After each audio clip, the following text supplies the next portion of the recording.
आप सबको जय मसीह की। जितने लोग मेरे साथ जुड़ गए हैं उन सब के लिए परमेश्वर का धन्यवाद। प्रभु आप सबको आशीष दे। आइए शुरू करने से पहले एक प्रार्थना करें।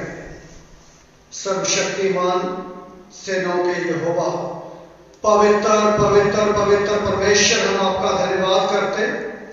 आपने जो समय आज हमें दिया कि हम मिलकर तेरे वचन को अध्ययन कर सकें, और इसके लिए प्रभु हम दिल से आपकी महिमा, आपकी तारीफ, आपकी बड़ाई, आपकी प्रशंसा करते हैं और धन्यवाद देते हैं, क्योंकि आप भले हैं।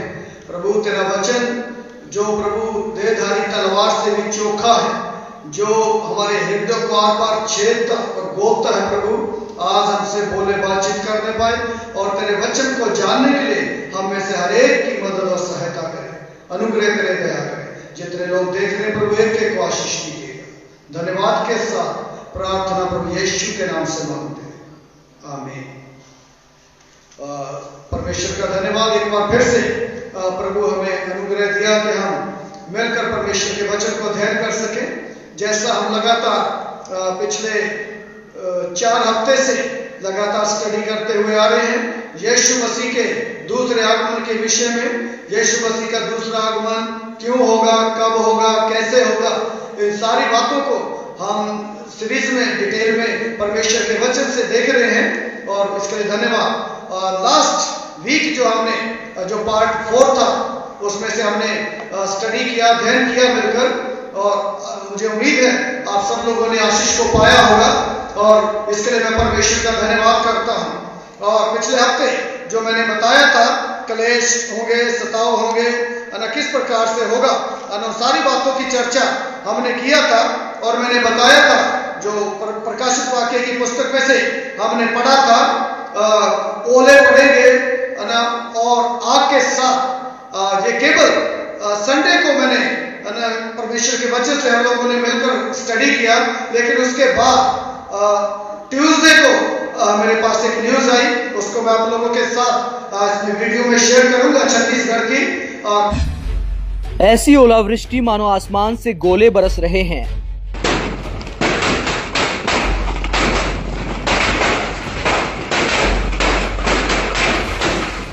ऐसी ओलावृष्टि की देखने वालों की आंखें फटी रह गई।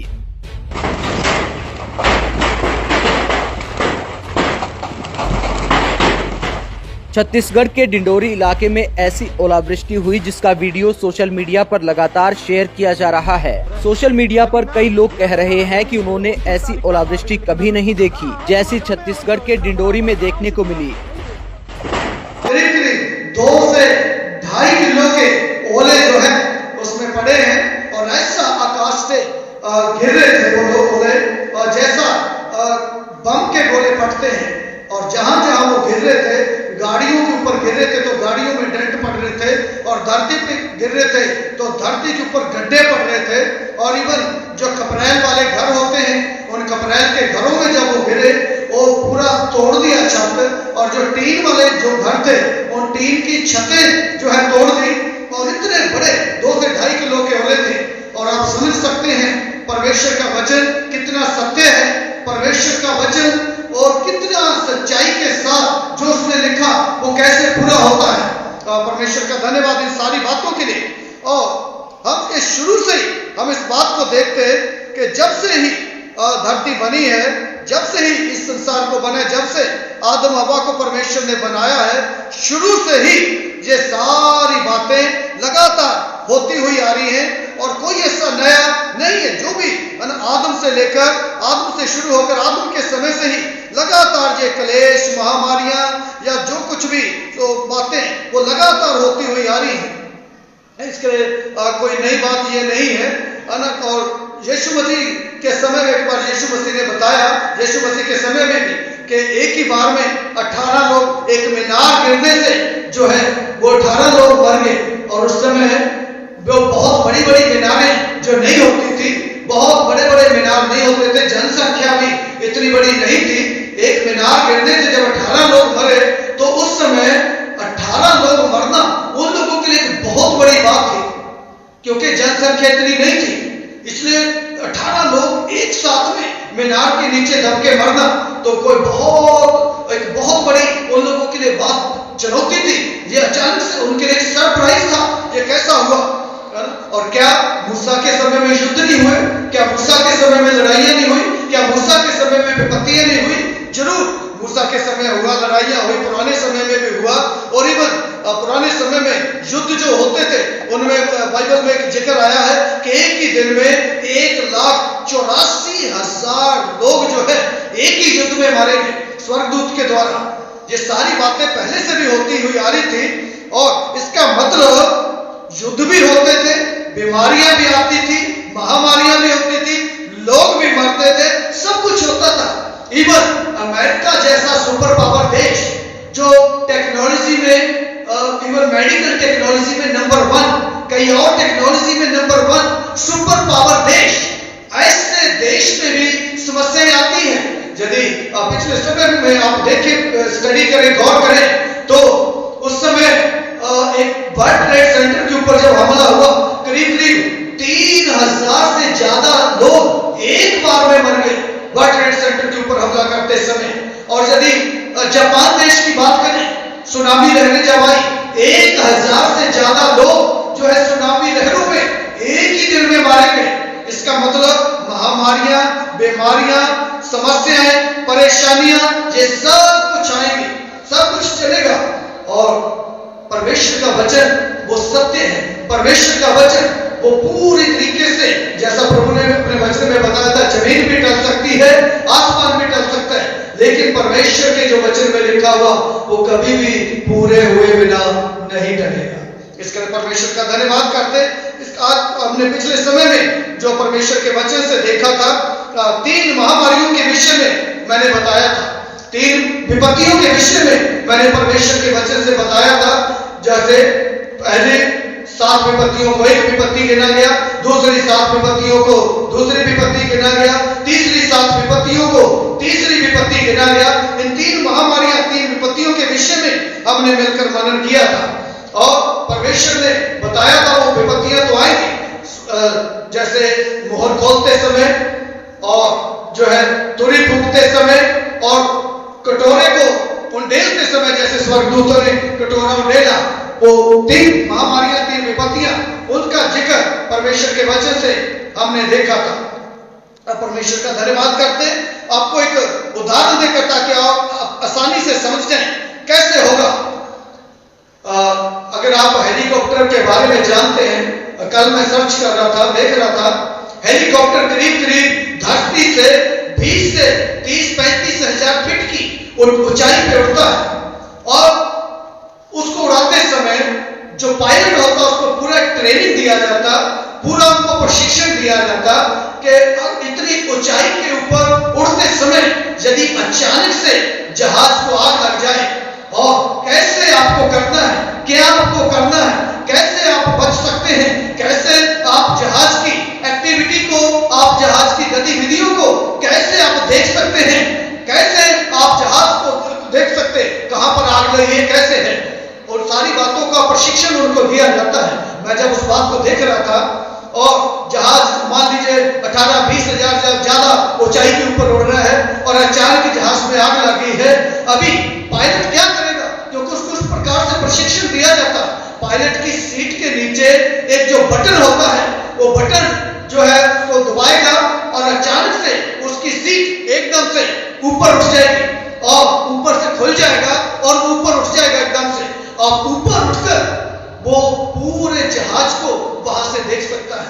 वो पूरे जहाज को कहां पर आग लगी है, कैसे हो रहा है, किस प्रकार से हो रहा है, वो वहां से वो सारे जहाज को ऊपर उठ के देख सकता है। और उसी समय जैसे वो बटन दबाएगा, ऊपर से खुल जाएगा, और ऊपर उठ जाएगा, ऊपर निकल जाएगा, और उसी समय एक ऐसा बैलून जिसको हम बोलते हैं, वो एकदम से उसमें सिक्योर हो जाता है, उसमें सिक्योर हो जाएगा। और बाकी क्या हो रहा है पीछे, कितने लोग मर रहे, कितने गल रहे, कितने लोग बचे या नहीं बचे, इन बातों से बेखबर, इन सारी बातों से बेखबर होकर वो अचानक से, क्योंकि उसको प्रशिक्षण ऐसा दिया जाता, वो निकल जाएगा। प्रियो, सेम ऐसा ही अभी धरती, जिस धरती के ऊपर हम रहते हैं, ये पूरा ब्लास्ट होने वाला है। साइंस इस बात को बता रही है।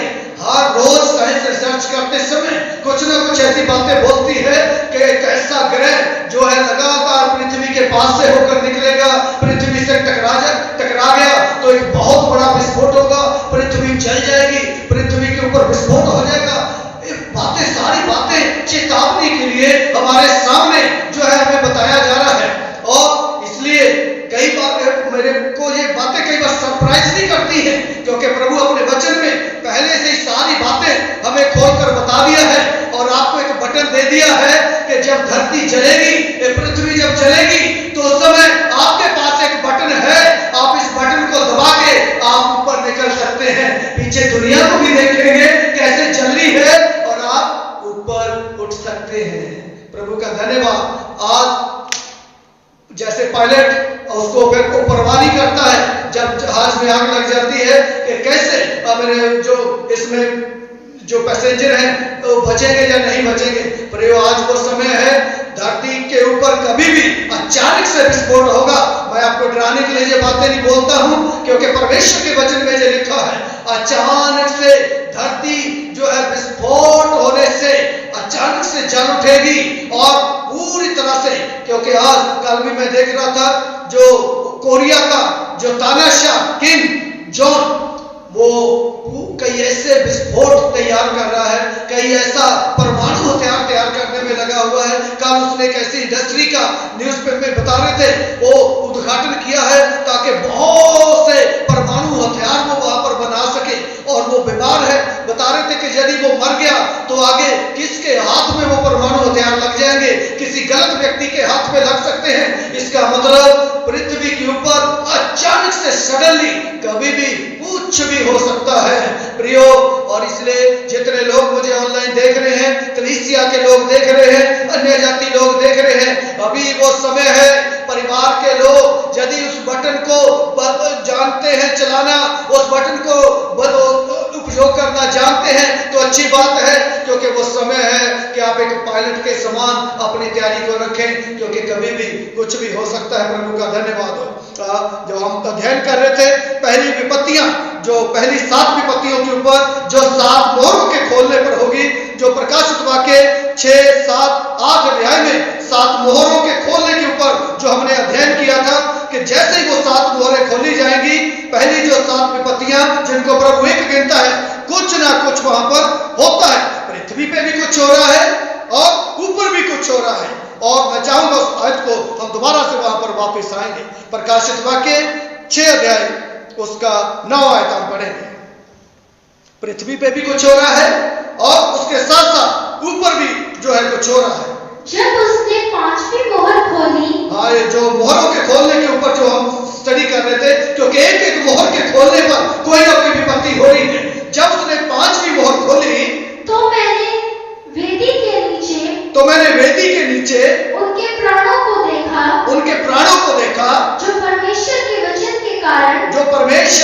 के कारण और उस गवाही के कारण जो उन्होंने दी थी वध किए गए थे। आगे भी पढ़िएगा। उन्होंने बड़े शब्द से पुकार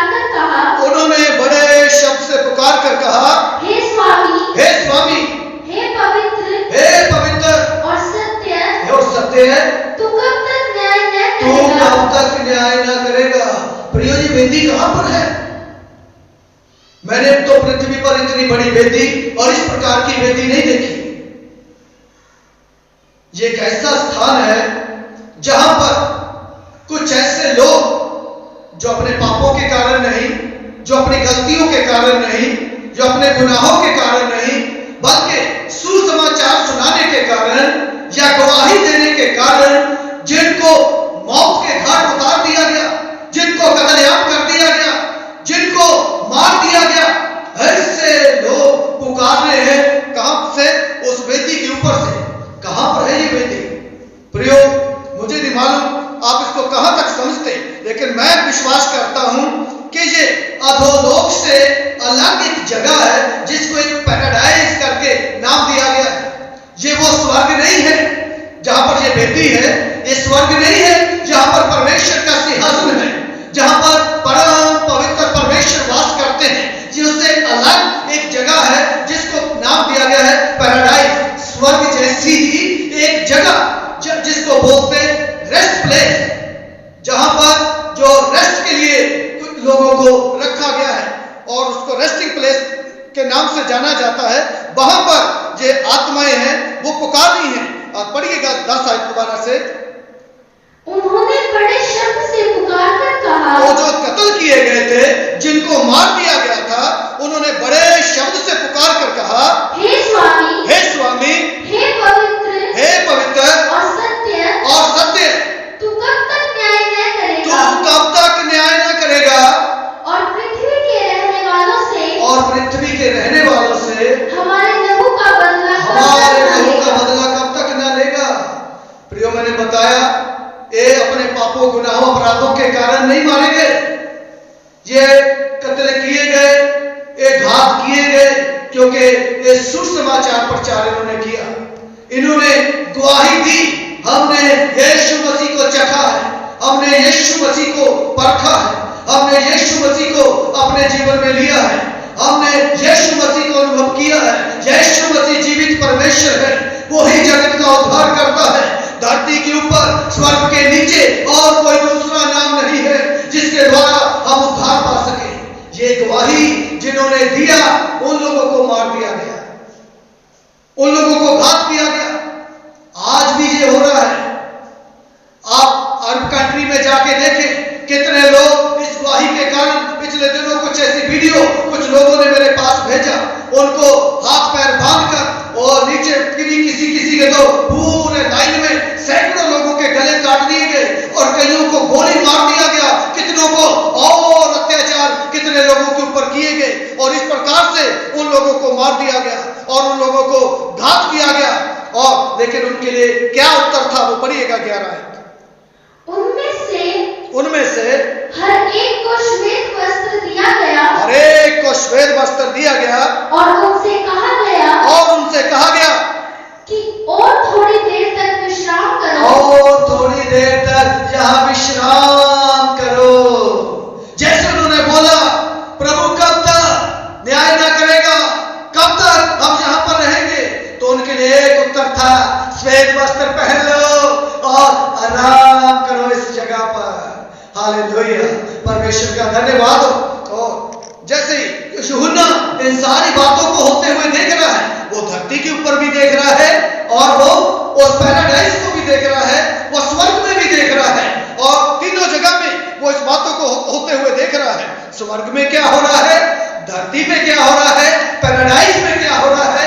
यूहन्ना इन तीनों जगह में वो सारी बातों को साफ साफ देख रहा है। यदि आप मोहरों खोलते समय देखें, पहली मोहर, दूसरी मोहर, तीसरी मोहर, चौथी मोहर और छठी मोहर, ये सारी बातें, ये पहली, दूसरी, तीसरी, चौथी और छठी, ये 5 मोहरें जब खुलती है, वो धरती पे क्या हो रहा है उसके बारे में बता रहे हैं, और मोहर 5वीं जब खुलती है, ये पैराडाइज में क्या हो रहा है उसके बारे में बताते हैं। और यदि आप 7वीं मोहर जब खुलती है, वो स्वर्ग के विषय में दिखाते हैं, स्वर्ग में क्या हो रहा है। अब पढ़िएगा, मैं चाहूंगा प्रकाशित वाक्य 8 अध्याय उसका 1 आयत। जब उसने 7वीं मोहर खोली, तो स्वर्ग में, हाँ, ये स्वर्ग में दिखा रहा है। पहली 5 मोहरें धरती के ऊपर, उसके बाद पैराडाइज में, और छठी मोहर, और उसके बाद 7वीं मोहर जो है वो स्वर्ग में क्या हो रहा है उसके विषय में है। अब पढ़िएगा 8 अध्याय का। जब उसने 7वीं मोहर खोली, तो स्वर्ग में आधे घंटे तक सन्नाटा छा गया। देखिए, इसको मैं 3 डिवीजन के रूप में बांटूंगा, है ना। धरती के ऊपर जो हो रहा है उसे भी यूहन्ना देख रहा है, पैराडाइज में जो हो रहा है उसे भी यूहन्ना देख रहा है, और स्वर्ग में जो हो रहा है उसको भी देख रहा है। और आधे घंटे का जो इंटरवल स्वर्ग में है, यूहन्ना उसको, आधे घंटे के इंटरवल को भी यूहन्ना अपनी आंखों से देख रहा है, आधे घंटे क्या हो रहा है। मुझे मालूम नहीं, आप यदि इंटरनेट के ऊपर सर्च करते या खोजबीन करते, ऐसे मैंने कल एक खोज करी, उसमें मैंने इंटरनेट पे देखा, जो अमेरिका की एक कंपनी है जो रिसर्च करती, खोज करती, उसको बोलते नासा। और नासा ने कुछ 15 साल साल पहले की हमारे भारत की कुछ तस्वीरों को भेजा था और 15 साल के बाद भी उसने भारत की कुछ तस्वीरों को भेजा। आसमान से ऊपर से जहां से सैटेलाइट है, सैटेलाइट से कुछ पिक्चर्स को, कुछ तस्वीरों को उन्होंने खींच के सैटेलाइट के द्वारा, क्योंकि सैटेलाइट में कुछ कैमरे रखे रहते, कैमरे उनमें फिट रहते, उन कैमरों के द्वारा उन्होंने कुछ फोटोओं को भेजा, कुछ तस्वीरों को भेजा। 15 साल पहले भारत कैसे दिखाई दे रहा था वो कुछ पिक्चरों को उन्होंने भेजा और 15 साल के बाद भारत कैसा दिखाई देता है ऊपर सैटेलाइट से, उनकी भी कुछ तस्वीरों को उन्होंने भेजा। और रात के समय में भारत कैसे दिखाई देता है उस पिक्चरों को भी उन्होंने भेजा। आप जो है गूगल पे जाके इनको देख सकते हैं और जो सैटेलाइट के द्वारा हमारे भारत की 15 साल पहले की तस्वीरें, 15 साल के बाद की तस्वीरें आज के समय में, और इसके साथ साथ रात के समय में भारत कैसे दिखाई देता है, उन सारी तस्वीरों को नासा वालों ने साझा किया है गूगल के साथ और वो हमारे गूगल में आप जाके देख सकते हैं। और आज भारत बहुत बदल गया है। 15 साल पहले किसी देश में वहां पर लाइट टिमटिमाती हुई दिखाई देती थी, जो तस्वीरें उन्होंने भेजी थी ना, बड़े बड़े सिटीज में जैसे बेंगलोर, दिल्ली, मद्रास, कलकत्ता, मुंबई, ऐसी सिटीज में कुछ जगह जो तस्वीरें उन्होंने भेजी थी, कहां लाइट था। लेकिन आज 15 साल के बाद रात के समय में भारत कैसे दिखाई देता, वो तस्वीरें जब मैं देख रहा था, पूरे भारत में चारों तरफ, इवन गांव के अंदर भी लाइटें हैं, ऐसी तस्वीरें उन्होंने भेजा है। और हैरानी की बात है कि इतनी ऊंची से आज की मॉडर्न टेक्नोलॉजी में और इतने हाई फाई कैमरे आज हैं कि इतने हाइट से भी, इतनी ऊंचाई से भी वो पूरा क्लियर तस्वीरें भारत की, पूरी दुनिया की ले सकते हैं। इतना हाई फाई जो कैमरे हैं, इतने हाई फाई तरीके के जो है सैटेलाइट में वो तस्वीरें लेने के लिए जो उन्होंने उपग्रह में फिट कर रखे हैं। कितना आप सोच सकते हैं कितना हाई फाई वो कैमरे हैं, इतनी हाइट से वो जो है तस्वीरों को ले सकते हैं। लेकिन यूहन्ना के समय में कोई कैमरा नहीं था, लेकिन उसके बावजूद यूहन्ना तीनों जगह को बाकायदा देख रहा है। वो धरती पे क्या हो रहा है उसको भी देख रहा है, और स्वर्ग में क्या हो रहा है उसको भी देख रहा है, वो पैराडाइज में क्या हो रहा है उसको भी देख रहा है। कैसे वो इन बातों को देख नहीं पाया? आज हम बोल सकते हैं मॉडर्न टेक्नोलॉजी है, इसलिए सैटेलाइट में कैमरे हैं, इसलिए उन कैमरों से वो पूरी पृथ्वी के ऊपर सैटेलाइट से देख सकते हैं। लेकिन यूहन्ना के समय में ऐसा टेक्नोलॉजी नहीं थी, यूहन्ना के समय में ऐसी तरक्की उन्नति नहीं थी, लेकिन फिर भी यूहन्ना एक टाइम में तीनों जगह को देख रहा है। धरती पे क्या हो रहा है यूहन्ना उसको भी देख रहा है, स्वर्ग में क्या हो रहा है यूहन्ना उसको भी देख रहा है, पैराडाइज में क्या हो रहा है यूहन्ना उसको भी देख रहा है। परमेश्वर का धन्यवाद हो। और मैं चाहूंगा पढ़िएगा उस बात को समझने के लिए प्रकाशित वाक्य की किताब 4 अध्याय उसका 1 और 2 आयत को पढ़िएगा। इन बातों के बाद आप बार-बार इस बात को देखेंगे। इन बातों के बाद, इन बातों के बाद, इन बातों के बाद, इसका मतलब परमेश्वर एक कैलेंडर सेट करके रखा हुआ है। पहले कुछ हुआ है, इन बातों के बाद ये हुआ, पहले कुछ हुआ है, इन बातों के बाद फिर कुछ हुआ। अब यहाँ पर यूहन्ना फिर से बोलता है इन बातों के बाद जो मैंने दृष्टि की, जब मैंने दृष्टि की तो क्या देखता हूं कि स्वर्ग में एक द्वार खुला हुआ है, और जिसको मैंने पहली तुर्री के शब्द से अपने साथ बातें करते सुना था, वही कहता है यहाँ ऊपर आ जा, और मैं वे बातें तुझे दिखाऊंगा जिनका इन बातों के बाद पूरा होना जरूरी है। आगे 2 आयत पढ़िएगा। तुरंत मैं आत्मा में आ गया। Oh hallelujah. मैंने पहले बताया आज मॉडर्न टेक्नोलॉजी है, आज मॉडर्न युग है। यूहन्ना के समय में ऐसा नहीं था, लेकिन यूहन्ना के पास एक आत्मा था। हालेलुया। समझ, अरे जितने लोग मुझे देख रहे हैं, यूहन्ना के पास एक आत्मा था, उस आत्मा से वो तीनों जगह को एक साथ देख रहा था। धरती पे क्या हो रहा है वो देख रहा है, स्वर्ग में क्या हो रहा है वो देख रहा है, पैराडाइज में क्या हो रहा है वो देख रहा है। लेकिन आज बड़े दुख की बात है, आज आत्मा को चर्च ने सीमित कर दिया। बस अन्य भाषा बोल दिया, भाषा का बात खड़ा बोला बोल दिया, खुश हो गए, आपने पवित्र आत्मा पा लिया, बहुत बात है। आत्मा को सीमित मत करें, अन्य भाषा तक सीमित मत रहे। यूहन्ना जब आत्मा में आया, वो तीनों जगह को एक साथ देख रहा है। पृथ्वी पे क्या हो रहा है वो देख पा रहा है, स्वर्ग में क्या हो रहा है वो देख पा रहा है, पैराडाइज में क्या हो रहा है वो देख पा रहा है। परमेश्वर के लोगों, परमेश्वर के प्रियो, आपको पवित्र आत्मा मिल गया, आपने पवित्र आत्मा पा लिया, अन्य भाषा आपने पा लिया, अच्छी बात है, उसको सीमित मत करें, अन्य भाषा बोलने तक सीमित मत रहे।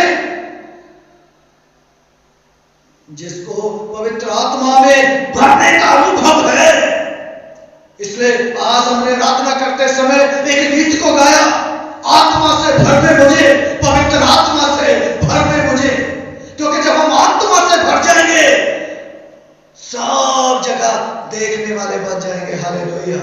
जैसे यूहन्ना लिखा है आत्मा में आ गया, इसलिए वो स्वर्ग में भी देख रहा है, पृथ्वी के ऊपर भी देख रहा है, पैराडाइज में भी देख रहा है। इसलिए उस आत्मा से भरना जरूरी है। परमेश्वर के लोगों, आत्मा से भरिए, आत्मिक बन जाइए, ताकि धरती पे क्या होने जा रहा है, स्वर्ग में क्या हो रहा है, पैराडाइज में क्या हो रहा है, वो सारी बातों को एक साथ हम देखने वाले लोग हो जाएं। हालेलुया, प्रभु का धन्यवाद हो।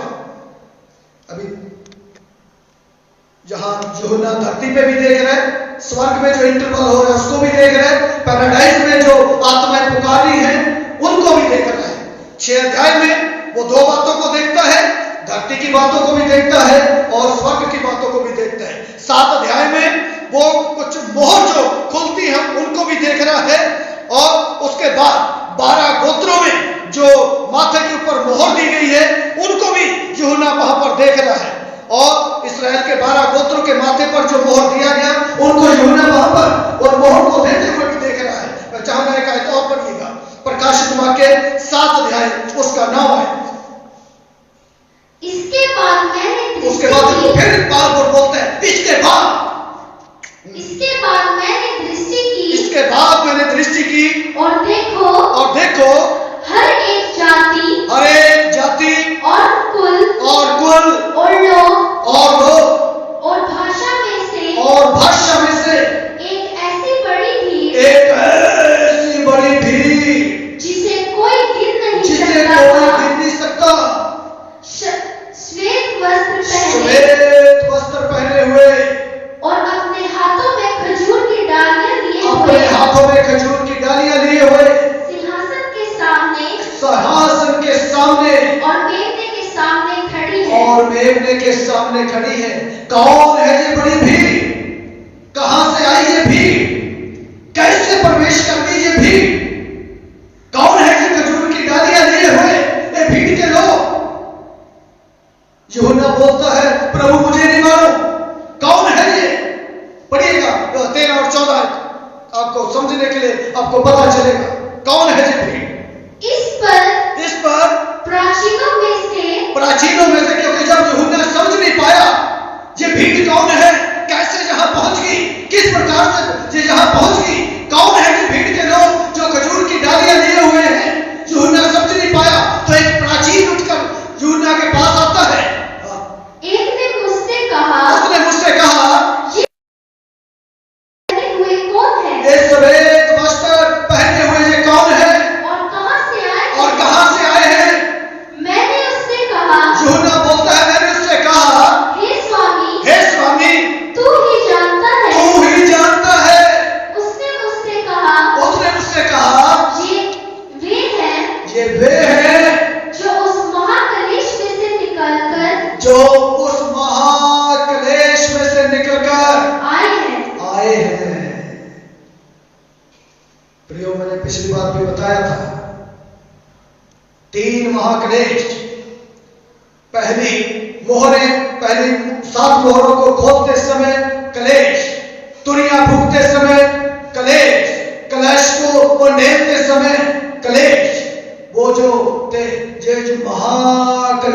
से निकलकर जो आए हैं, ये वो लोग हैं जिन्होंने मेमने के लहू से अपने वस्त्र को धो लिया है। प्रियो, एक 3 तरीके की 3 महामारियां जो मैंने बताया, तुरियों को मोहरों को खोलते समय महामारियां और तुरियों को फूंकते समय महामारियां और कलश को उंडेलते समय महामारियां। इन तीनों महामारियों के समय एक 3 तरीके की भीड़ जो हमें दिखती है। मैं चाहूंगा आप आसानी से ताकि समझें क्या हो रहा है, कैसे हो रहा है, कैसे यीशु का आगमन होगा, किस तरीके से होगा, कलीसिया का क्या होगा, मेरा और आपका क्या होगा, चुने हुए लोगों का क्या होगा, वो अच्छे से समझ आएगा आपको। आप मेरे साथ पढ़िएगा जल्दी से वो 3 प्रकार की भीड़ के विषय में। पहला जो हमने पढ़ा था 7 अध्याय 9 आयत, वो हमने पढ़ चुके हैं। दूसरा एक और आयत को पढ़िएगा, 14 अध्याय 1 पर।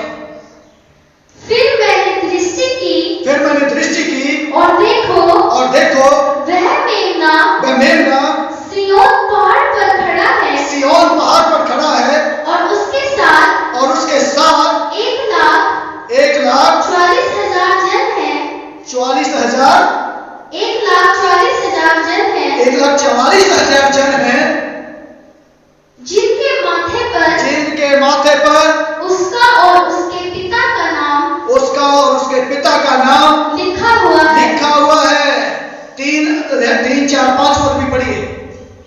वे सिंहासन के सामने और चारों प्राणियों और प्राचीनों के सामने एक नया गीत गा रहे थे।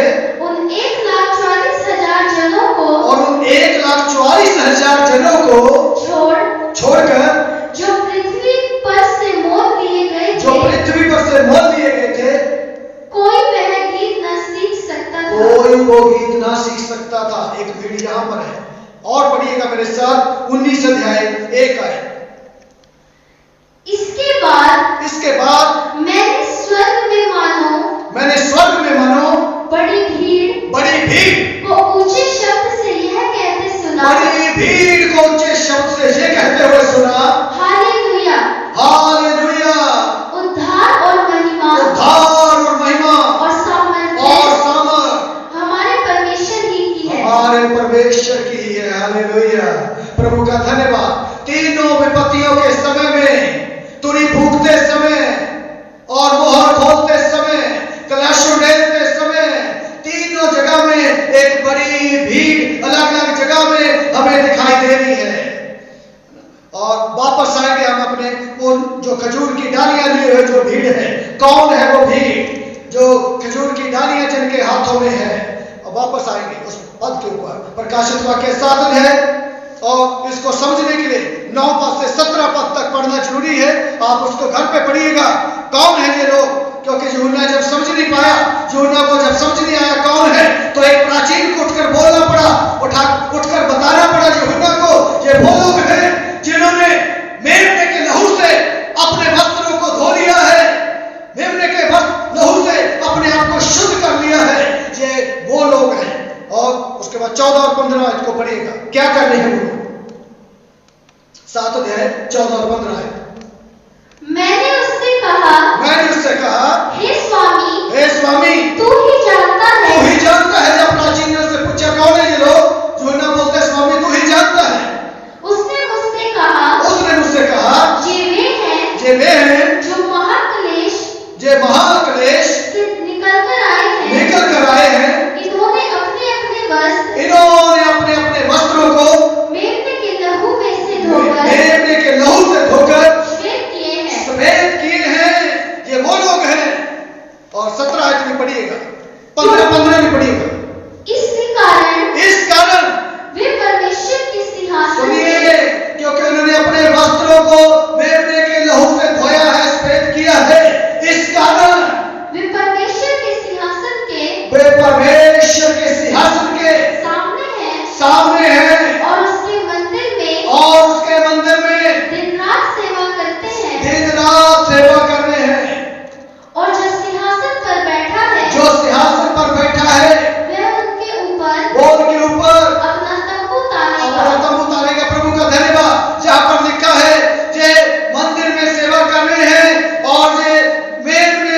सेवा करते हैं। अब इसको समझने के लिए तो और पढ़िएगा जल्दी से। मैं चाहूंगा प्रकाशित वाक्य उसका 21 अध्याय उसका 22 है। मैंने उसमें कोई मंदिर नहीं देखा, क्योंकि सर्वशक्तिमान प्रभु परमेश्वर और मेमना उसका मंदिर है। अरे क्या यूहन्ना कंफ्यूज कर रहा है क्या लिखते समय? अभी हमने पढ़ा वो मेमने की सेवा कर रहे हैं, वो मंदिर में सेवा कर रहे हैं, लेकिन अभी यूहन्ना लिखता है मैंने वहां पर मंदिर नहीं देखा, क्योंकि मेमना ही यीशु मसीह ही मंदिर है। क्या यूहन्ना कंफ्यूज कर रहा है हमें? लेकिन यदि हम पूरा इसको उस लय में उस कॉन्टेक्स्ट में नहीं समझ पाएंगे, और इसलिए कई लोग प्रकाशित वाक्य को समझने में असमर्थ होते हैं, उनको समझ में नहीं आता है ना, कैसे इसको समझें, क्योंकि कहीं कुछ है, कहीं सिंबॉलिक लैंग्वेज है ना, इसलिए कई बार समझ में नहीं आता। एक जगह अभी हमने पढ़ा वो मेमने की सेवा कर रहे हैं, वो मंदिर में सेवा कर रहे हैं, लेकिन अभी यूहन्ना बोल रहा है वो वहां ना तो मंदिर है, मंदिर नहीं है, क्योंकि मैंने कोई मंदिर नहीं देखा, क्योंकि यीशु मसीह ही मेमना ही वहां पर मंदिर है। तो पढ़िएगा 7 अध्याय 14 है।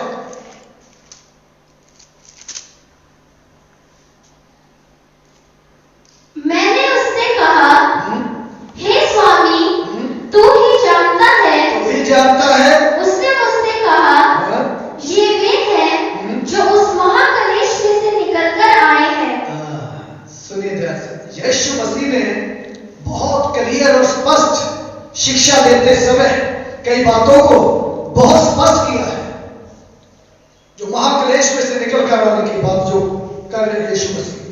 अब मैं चाहूंगा मत्ती रचित सुसमाचार 7 अध्याय उसका 13 और 14 को पढ़िए, आप आसानी से समझ पाएंगे यूहन्ना क्या कहना चाह रहा है। मत्ती रचित सुसमाचार 7 अध्याय उसका 13 और 14 है। सकेत फाटक से प्रवेश करो, क्योंकि चौड़ा है वो मार्ग, वह फाटक और सरल है, वो चौड़ा है, वो सरल है, इसलिए बहुत लोग उसमें जा रहे हैं, लेकिन अंत में क्या है? वह मार्ग जो विनाश को पहुंचाता है, अंत में उसके विनाश है, इसलिए क्योंकि बहुत चौड़ा है, बहुत आसान है, बहुत चलना उसमें सरल है, लेकिन अंत में विनाश है, अंत में मृत्यु है।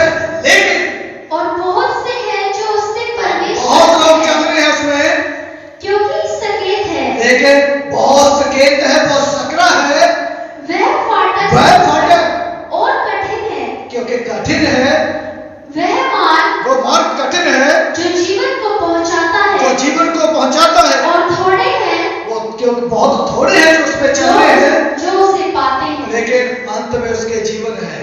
इसलिए मृत्यु को नहीं परंतु जीवन को चुने, मृत्यु को नहीं जीवन को चुने। कठिनाई तो होगा, मुश्किल तो होगा। शुरुआती कलीसिया में ये शिक्षाएं जरूर परमेश्वर के लोग देते थे, लेकिन आज ये शिक्षा चर्चों में से खत्म हो गया है। जल्दी से चाहूंगा पढ़ेंगे प्रकाशित वाक्य, इस भीड़ के विषय में आप आसानी से समझ पाएंगे। 14 अध्याय उसका 22 है। प्रेरितों के काम 14 अध्याय उसका 22 है। और चेलों के मन को स्थिर करते रहे, और यह उपदेश देते थे कि विश्वास में बने रहो, और यह कहते थे हमें बड़े क्लेश उठाकर परमेश्वर के राज्य में प्रवेश करना होगा। क्लेश आएंगे, मुसीबतें आएंगी, परेशानी आएंगी, तकलीफें होगी, लेकिन विश्वास में बने रहो। चाहे कैसा भी परेशानियां तकलीफ हो, महामारियां हो, विपत्तियां हो, तकलीफें हो, बीमारियां हो, कोरोना हो, कुछ भी क्यों ना हो, लेकिन विश्वास में मजबूत बने रहो। शुरुआती कलीसिया जब बिल्कुल नए लोग थे, वो अभी विश्वास में आए थे, तभी परमेश्वर के लोग उनको ऐसे वचन की शिक्षा देते थे, विश्वास में बने रहो, लेकिन आज जो है चंगाइयां, छुटकारे, आशीष, जो है पैसा, धन, संपत्ति, शोहरत, आज एक संदेश इन्होंने जगह ले लिया है। बिल्कुल जो शुरुआती कलीसिया के संदेश से आज बिल्कुल उनको बदल दिया है आज की मॉडर्न कलीसिया ने। एक पद और पढ़िएगा जल्दी से, पहला थिस्सलुनीके 3 अध्याय 3 और 4 आयत। पहला थिस्सलुनीकियों की किताब 3 अध्याय 3 और 4 आयत। कि कोई इन कलेशों के कारण डगमगा न कोई जाए, क्लेशों के कारण डगमगा न जाए, क्योंकि तुम आप जानते तुम हो आप जानते हो कि हम इन्हीं के लिए हम ठहराए गए इन्हीं हैं। के लिए ठहराए गए हैं। स्थिर कर रहे पौलुस प्रभु का दास थिस्सलुनीकियों को कलीसिया को लिखते समय केवल 3 हफ्ते थिस्सलुनीकियों में रुका है पौलुस प्रभु का दास।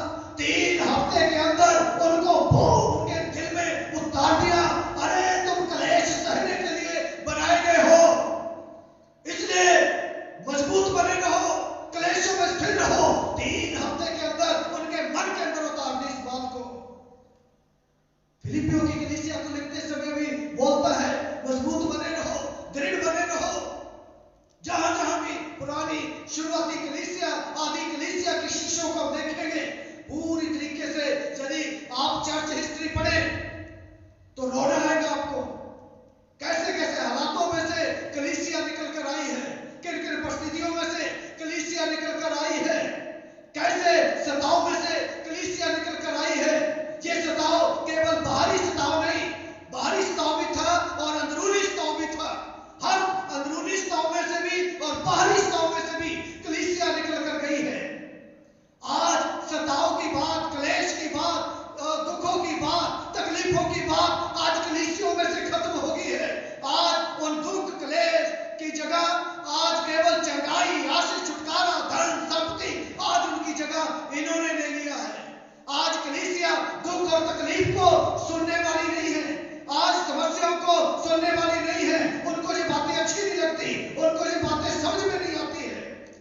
लेकिन शुरुआती परमेश्वर के लोग, प्रेरित यीशु मसीह के चेले, वो जरूर इन्हीं बातों की शिक्षा आदि कलीसिया को देते थे। शुरुआती कलीसिया रोम का इतिहास पढ़ के देखे कैसे कैसे उन लोगों को जला दिया गया, कैसे उन लोगों को भूखे शेरों के आगे फेंक दिया गया और कैसे उन लोगों को निर्वस्त्र करके फेंक दिया गया, कैसे उनके तमाशे बनाए गए, कैसे उनको जो है जंगली जानवरों के आगे फेंका गया। इस कलीसिया किन किन हालातों में से होकर निकली है ये आप वहां पर अच्छे से देख सकते हैं। ना केवल बाहरी क्लेश बल्कि अंदरूनी क्लेश में से भी होकर गई है। उड़ीसा में आप देख सकते हैं कुछ समय पहले प्रभु का एक दास ग्राहम स्टेन्स ऑस्ट्रेलिया में से यीशु मसीह का सुसमाचार सुनाने के लिए ऑस्ट्रेलिया में आया और सुसमाचार सुनाने के कारण, गवाही देने के कारण उसको और उसके बच्चों को जिंदा जला दिया गया वहां पर। क्योंकि कलीसिया ऐसे कलेशों में से होकर गई है, कलीसिया ऐसे सताव में से होकर गई है, कलीसिया ऐसी विपत्तियों में से होकर गई है। और परमेश्वर का एक दास, ना केवल बाहरी क्लेश, उसका नाम है विलियम टिंडे। अगर आपने नाम सुना होगा, नाम जाना होगा, और जिसने नया नियम को इंग्लिश में लिखा ताकि परमेश्वर का प्रेम सब लोग जान जाएं। और विलियम टिंडे परमेश्वर के संदेश को, परमेश्वर के प्रेम को लोगों तक ले जाना चाहते थे, इसलिए हिस्ट्री जाने, हिस्ट्री देखें। और रोमन कैथोलिक लोगों ने विलियम टिंडे को जिंदा जला दिया। ना केवल बाहरी क्लेश बल्कि अंदरूनी क्लेश में से कलीसिया होकर निकली है। और उन क्लेशों के बीच में चेले लोगों के मन को स्थिर करते थे, विश्वास में बने रहो, क्लेश में स्थिर रहो, क्योंकि हम इन्हीं के लिए बुलाए गए हैं। जल्दी से वापस आएंगे प्रकाशित वाक्य 7 अध्याय उसका 16 और 17 आयत को पढ़ेंगे। वे फिर भूखे और प्यासे न होंगे। ऐसे लोगों के लिए जिन्होंने मेमने के लहू से अपने आप को शुद्ध किया है, पवित्र किया है, और उनके लिए एक आशा, एक उम्मीद दी गई है। वे फिर भूखे और प्यासे न होंगे, फिर वे भूखे और प्यासे ना होंगे, और न उन पर धूप